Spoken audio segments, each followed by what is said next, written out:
Wait. These guys are trained police officers, right? Shouldn't there be one person in charge in missions like this? Why are they asking their chief every few minutes on what they should do? These officers see the masked man threatening an unarmed civilian with a knife, and they still wait for further instructions from a chief who is not even at the spot. You are a police officer, not a reporter. Why not do something? Guys, it's a grenade! Why is this guy running? He is nowhere near the explosion site. And who did he pass on this information to? His team clearly didn't get the message. Why is there already a blood stain on Kannan's shirt? The stabbing only happens after this. Sir, உங்களுக்கு தெரியும் நாங்க எப்படி work பண்ணுவோம். இதுக்கு இன்னொரு தடவை சொல்றேன். Just for the audience. Serial killer பிடிக்கிறதுக்கு இவனுக்கு சார் வர வச்சிருக்கீங்க. This is probably the dumbest decision he could have made. Why would he call an elite team to investigate a murder that he is directly involved in, especially a team that he knows he cannot control? Chhattisgarh கடப்பானு ஏதோ ஒரு கூப்பிட்டப்பலாம் நான் வந்தேன். She doesn't know her boyfriend's job, apart from the fact that they need to constantly relocate, and she's not suspicious. She even agrees to marry him. அதையும் மீறி நான் கேட்டா நான் உன் வாழ்க்கையில் இருக்க போகிற கடைசி நாள். This line is so out of place that the audience knows it's only included to foreshadow that she's going to die later on. எனக்கு தெரியாது. நான் ஒரு நாளைக்கு அவர் அப்பான்னு சொல்லி வீட்டுக்கு கூட்டிட்டு வந்தான். She conveniently shares all this personal information to a stranger. During the second half of the movie, we see that Kannan loves his grandson and will go to any extent for him. Then what is all this about? Why is he creating so much of noise despite knowing his grandson's condition? Just to maintain his fake story? Rule 101 of the gang, no pens.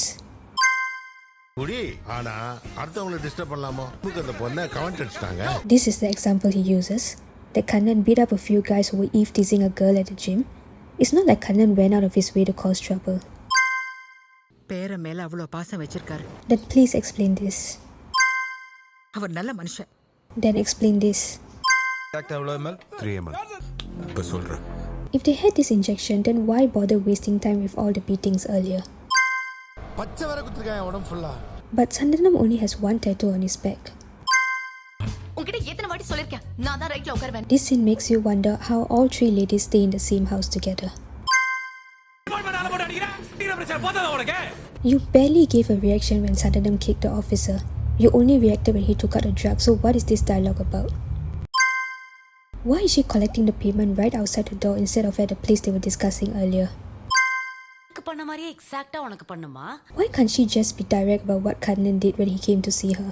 This works for comedy, but it just doesn't make sense. Was he seriously sitting here until night? Sir, 7:30 க்கு meeting இருக்குன்னு சொல்லுங்க. It's already 10. It's been 2.5 hours. Isn't it more reasonable to assume that Amar already finished his meeting and came here when he got the call?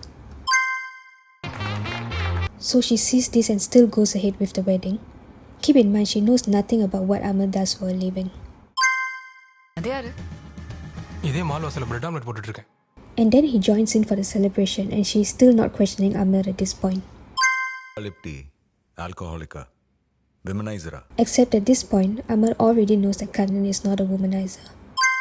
பழைய crime நாவல்ஸ்லாம் வரும்ல close விட்டு போகிற types. Keep in mind, Gayatri has zero knowledge of what Amar is doing. All she knows is what Amar told her just before this. But she gives the perfect solution as if she had watched the first half of the movie with us. Also, she says this and Amar finally figures out what Kannan was doing. But my question is, why hasn't Amar already suspected this? He heard from Kannan's driver that Kannan used to sit on his laptop under the tree for an hour every day. And then the prostitute told him that he would handcuff her and then climb out the window for 2 hours. Isn't this more than enough evidence that Kannan was hiding something?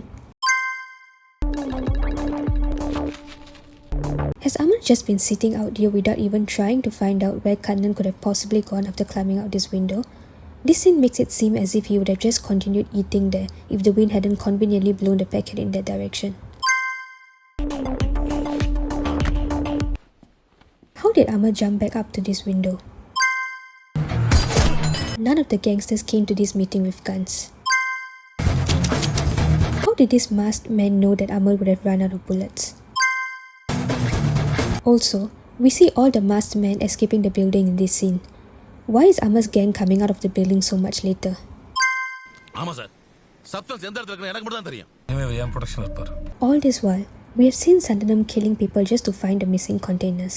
He now knows that Rutra Pratap knows the location and that the masked men are trying to kill him because of that. So why is Sandanam being so calm instead of immediately forcing the location out of him? This action does not match up with how Sandanam has been portrayed the whole movie. No one sees this masked man walking down the stage. In a movie that is promoting a drug-free society, they repeatedly portray taking drugs like having superpowers.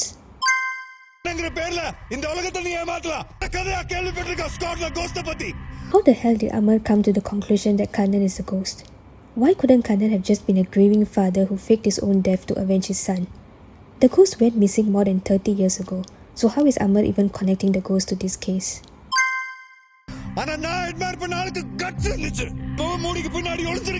That's because he's a secret agent, Amar. Hiding behind a mask is pretty much what you're doing too.